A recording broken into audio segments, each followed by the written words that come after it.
Hello बच्चों, good evening. कैसे हो? अच्छे हो? वेरी गुड, अच्छे होने चाहिए ना। आपने एक्सरसाइज 2.2 का क्वेश्चंस फर्स्ट 4 क्वेश्चन आपने कर लिए थे। आपने पढ़ा था डोमेन क्या है, रेंज क्या है। पहली बात तो रिलेशन की डेफिनेशन पढ़ी, उसका डोमेन, रेंज, कोडोमेन, ये सब आपने पढ़ा।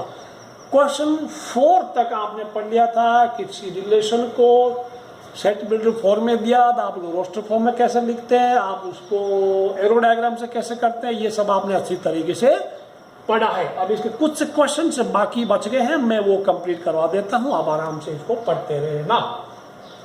क्वेश्चन नंबर 5 मैंने ऑलरेडी लिखा है और पहले पार्ट में भी ये क्वेश्चन इनकम्प्लीट रह गया था। Set A is given 1 2 3 4 6 and relation define क्या है, set of all ordered pair of A and B, या एक्स एंड वाई भी लिख सकता था, such that B is divisible by A. यानी ये ऑल ए मतलब ए टू ए होगा, this is A to A, इधर भी ए वाला इधर भी ए वाला। ऐसे लिखूं, अगर ज्यादा आपको क्लियर होना चाहते हैं तो ये ए हो गया और ये बी हो गया। मैंने सॉल्यूशन इसका पहले लिख दिया है 1 2 3 4 6, इधर 1 2 3 4 6 हो गया बच्चों, ठीक है। Such that B is exactly divisible by A. B कौन है? बाद वाला पहले वाले से डिविजिबल होगा। अगर रिवर्स ऑर्डर में बात करें तो A divides B, A B को पूरा डिवाइड कर देगा पहले वाले। तो ए से ए, इधर भी ए के एलिमेंट है 1 2 3 4 6, दूसरी तरफ भी 1 2 3 4 6, ये इसका ए। these elements represent A and these elements are represented B। ये 1 किसको डिवाइड करता है? 1 इसको भी करता है, इसको भी करता है, इसको भी सबको करता है। तो 1 1 1 2 1 3 1 4 1 6 है ना, 1 1 1 2 1 3 1 4 1 6। सिमिलरली 2 किसको करेगा? यानी 1 इसको मारेगा, सब 1 1 को मारेगा, 2 को मारेगा, 3 को मारेगा, 4 को मारेगा, 6 को। 2 किसको करेगा? खुद ही सोचना। 2 2 को डिवाइड करता है, 2 4 को करता है, 6 को करता है। 2 का काम खत्म हो गया, एड्रेस में क्या कहें तो यहाँ से भी कंप्लीट, यहाँ से कंप्लीट। 3 किसको डिवाइड करता है? 3 3 को करता है, 3 6 को करता है, लिख दिया। अब 4 किसको करता है? 4 4 को करता है, 4 बस 4 को ही करता है, 6 6 को ही करता है। या यहाँ से देखें, अभी यहाँ से भी बहुत सारे तीर लगेंगे। तो 2 किसको करेगा? 2 2 को करेगा, 2 4 को करेगा। तो इतना ओवरलैपिंग हो गया, कुछ पता ही नहीं चल रहा है क्या। 3 3 को करेगा, 4 4 को करेगा, 6 6 को करेगा। तो नॉट विजिबल नाउ। सो आपको बोला है रोस्टर फॉर्म में लिखने को, आपने रोस्टर फॉर्म लिख दिया। आपको बोला डोमेन, डोमेन क्या है? सभी ऑर्डर्ड पेयर का फर्स्ट एलिमेंट ले लीजिए। फर्स्ट एलिमेंट या 1 है, 1 है, 1 1 1 तो 4 बार है, बट इसमें रिपीट करना नहीं, 1 को एक बार लिखना है। फिर 2 आया, एक बार 2 लिखना, 3 आया, 3 लिख दिया, 4 आया, 4 लिख दिया। यहां से देखेंगे 1 2 3 4 6, कौन कौन तीर लगा रहा, 6 भी लिखे ना। रेंज किसको किसको तीर लगा, या फिर हर एक ऑर्डर्ड पेयर का सेकंड एलिमेंट आप लिख लीजिए, वो आपको रेंज देगा। तो ये तीनों इसके पार्ट क्लियर हो गए बच्चों, तीनों पार्ट क्लियर हो गए। आराम से पढ़ना, बहुत ही आसान चैप्टर है, थोड़ा मन लगा के पढ़ना बस, और कुछ नहीं है। ओके, ठीक। अब इसका second part question, next question क्या है? Question number determine the sixth है, domain range of the domain X. हो ये देखो, ये बड़ा मजेदार है। सिक्स्थ में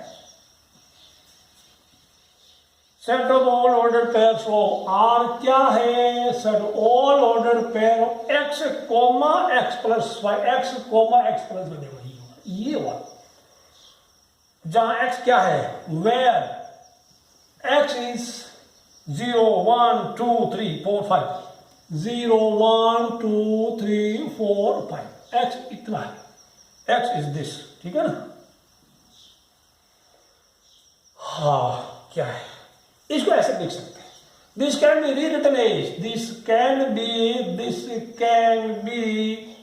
rewritten as set of all ordered pairs of x and y such that ये x है y है, y की जगह क्या लेगा? x plus 5।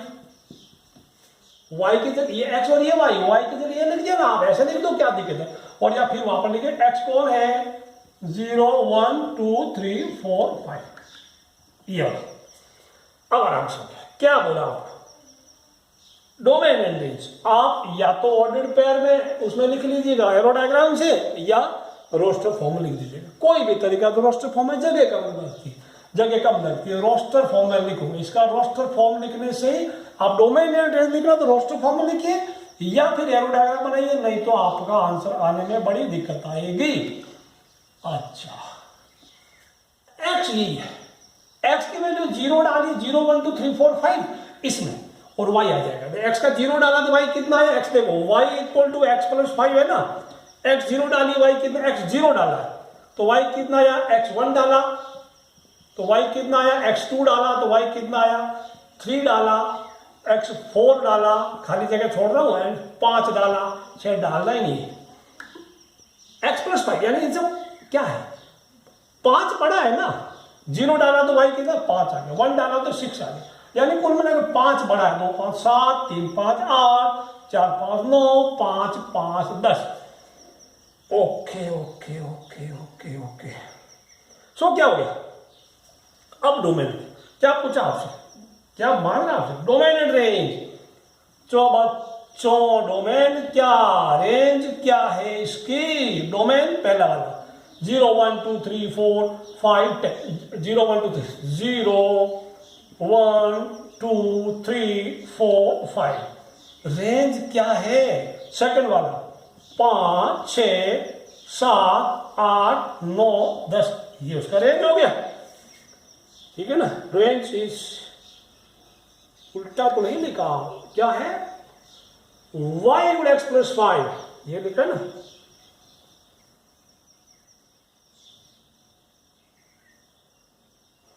x putting x 0 1 2 3 4 we get b 5 6 7 8 9 10, domain is 0 to the y. Okay, this correct, this is correct answer. अब सातवां सवाल, इसको 6 को नोट कर लेना बच्चों, 6 को नोट कर लेना है, 6 को नोट करना है। क्वेश्चन नंबर 7 सेड बोल अगर x एंड x सब हो सेम ही था, मैंने मिटा दिया फालतू का थोड़ा। All order pairs of x comma x cube such that x is prime number less than 10, x is prime number less than 10। कोई बात, एक नंबर लिखेंगे उसका अगला क्यूब लिख देंगे, तो रोस्टर फॉर्म लिखेंगे, रोस्टर फॉर्म मांगा होगा ना, क्या होगा रोस्टर फॉर्म में r will become 1 लिखा x क्यूब, तो 1 10 से छोटे प्राइम कौन होते हैं, 2 है 3 है 5 है 7 इतने है ना, तो x 2 है, तो सॉरी 1 इज नॉट प्राइम, 2 का क्यूब 8, फिर 3 लिखा, फिर 5 लिखेंगे, फिर 7 लिखेंगे, ठीक है। 3 का क्यूब क्या हो गया 27, 5 का क्यूब 1 2 5, 7 का क्यूब 3 4 3। अब आपको कुछ भी पूछा आराम से आंसर दे सकते, क्या मांगता आपसे, रोस्टर फॉर्म में बोला है, just this is the answer, this is the answer. Now इसको आराम से नोट कर लेना, समझना फिर से वापस, 3 4 3 इज द आंसर। अगला इसका पार्ट, अगला question number 8, x y z set a b 1 2 find the number of relation for, oh yes that is good, important। Set a में दिया है x comma y comma z, b में दिया है 1 2, b में 1 2, b में 1 2 है, so find number of relation from a to b, ठीक है ना। और number of a to b में कितने रिलेशन होंगे पहले तो बताएंगे। एन ए क्या है, एन ए कितना है 3, एन बी कितना है 2, या सॉल्यूशन ऐसा करना। तो नंबर ऑफ सबसेट्स आप सीधा फॉर्मूला डाल सकते हैं, ठीक है ना। You can put direct formula, कोई दिक्कत नहीं इसमें। नंबर ऑफ कितना होगा, इसका सबसेट कितना होगा 2 रेज़ टू इसका number of element in A into B, कितना होगा ए इंटू बी हो गया, number of subset of A into B. Okay, right here now number of subsets of A into B, या number of element करें पहले, number of elements, number of elements in A into B कितना होगा n A into n B, कितना है 3 2 6। तो number of subset कितना होगा, अब नंबर ऑफ सबसेट करो या सीधा direct number of relations, number of subset भी हो जाएगा, number of relations from A to B कितना होगा 2 रेज़ टू 6 लिख दो आंसर, या 64 आंसर आप लिख सकते हैं। 64 रिलेशंस होंगे जितने आप, मैं फिर से बोल रहा हूं, ए इंटू बी में एलिमेंट पता कर लो, वो एन एंड बी, वो 2 का पावर लगा दो, सबसेट पूछे तो भी इतना ही, एंड नंबर ऑफ रिलेशन पूछे तो वो भी उतना ही करना बच्चों। ये आपको समझ में आया होगा और आ गया है। क्वेश्चन नंबर 9, आज का आखिरी क्वेश्चन, आज का आखिरी क्वेश्चन बच्चों। क्वेश्चन 9 में R with relation on Z, Z into on Z का मतलब on Z means it is Z into Z, Z to Z, Z to Z, integer to integer. R set overload में A and B such that A minus B is integer. R है this 9 set of all order for A, क्या मांगता है आपसे, domain and A and b such that a minus b is integer, integer। और क्या है, और बता रहेगा a b दोनों इंटीजर है, कंडीशन क्या है a minus b is integer. Okay, तो यहां इसको हम रोस्टर फॉर्म में लिखना नामुमकिन है, बिकॉज इसका कोई पर्टिकुलर पैटर्न नहीं है, कौन सा एलिमेंट पहले लिखे अब बाद में लिखे, आप लिख सकते हैं।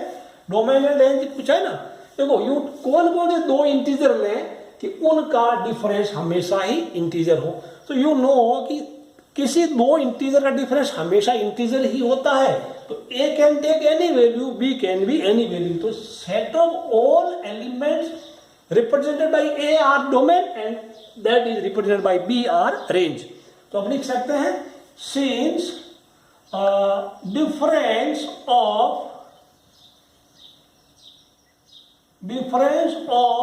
any two integers